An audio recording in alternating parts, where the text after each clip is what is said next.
Sa dulo. Ay, nung makita na doon sa dulo, ay, sinigawan nung mayari. Sabi nung magdala ko, putang ina mo, kung ako'y nahulog, nagitla dito ako'y nahulog, tapos na sa akin pagbuka ko. Ay, matapang pa na doon sa dulo ng niyog. Putang ina mo, kung ako'y nagitla dito, ako'y nahulog. Tapos ka sa akin. Matapang pa rin sa kanya. Putang ina. Sa rulong taruli, sa rulong. Ako ng nyog. Ang galing. Yung binubuhol, sinasabit din eh. Sinasabit din. Buhol, sinasabit din eh.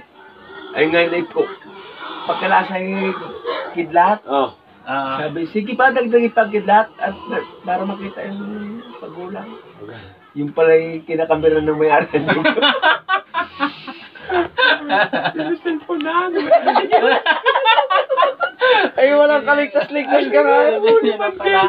Na-picture na pala. Kala, kidlat. Sabi na, kidlat pa. Ayun pala yung flash nung ano eh. Flash ng cellphone. Maganda tayo magkawin-kawin ganyan.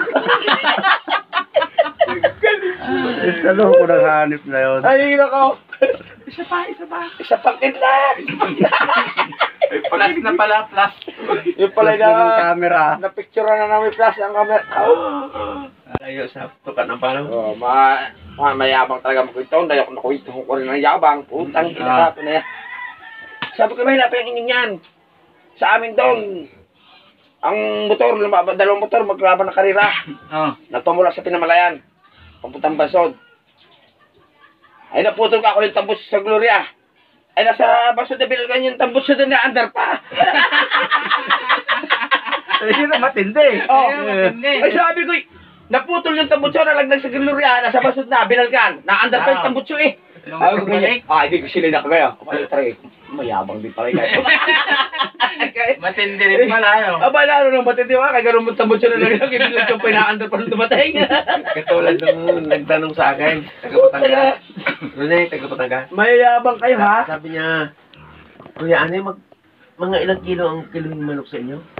Kaya ko yung bulik na medyo ang butot-moto, na 3 kilo ang isang manok. Parang kabir ah.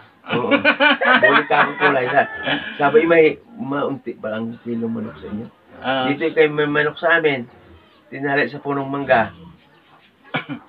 Dumaan daw ang helikopter, kalay tutubeng. Dinagit daw, bunot yung mangga. Ay, Matindi. matindi. Ikaw naman, tutubeng yung helikopter. At may buntot, may pakpak. Oo. Dinagit yung manok. Hindi lang 3 kilohin yun. Kaya mo tigas na manok na mabigat. Bigat na manok na yun. Pwede nang ilaban sa ano yun ha. Sa gira. Ay kakaunasan yung manok.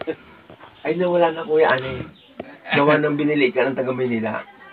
Yung sa, tawagin dito sa Manfred. Magallanes. Magallanes. Oo, yan. Bago Manfred. Magallanes. Yung Ayala. Binili na ni Ayala. Binili daw ng taga ron. Ayun daw nakabili. Doon nakahiga sa ilalim ng daanan ng tren. Dumaan daw ang tren, ikaw eh. Tinuka ng manok, talay uhod. Naku po. Lalong napalala.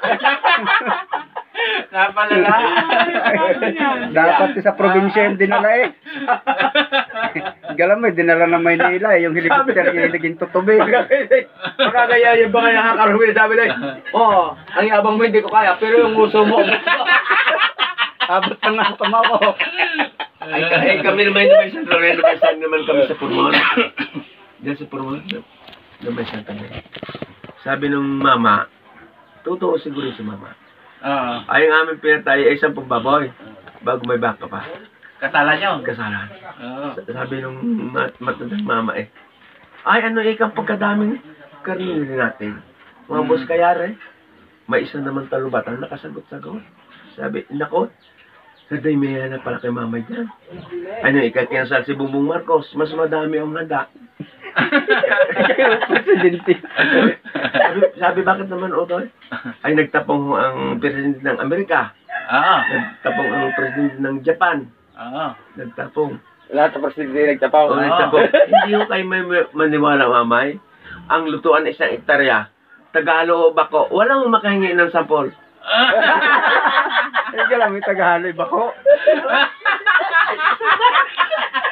Bako ay malaking tulya. Sabi, Tatawag mo na. sabi, utoy, totoo yung akin eh. Aba? Ano ba? Hindi ba? Bigay kayo malwala sa kwento ko. Ay, anak ko ng presidente eh. Ay, 1,000 ang kambing.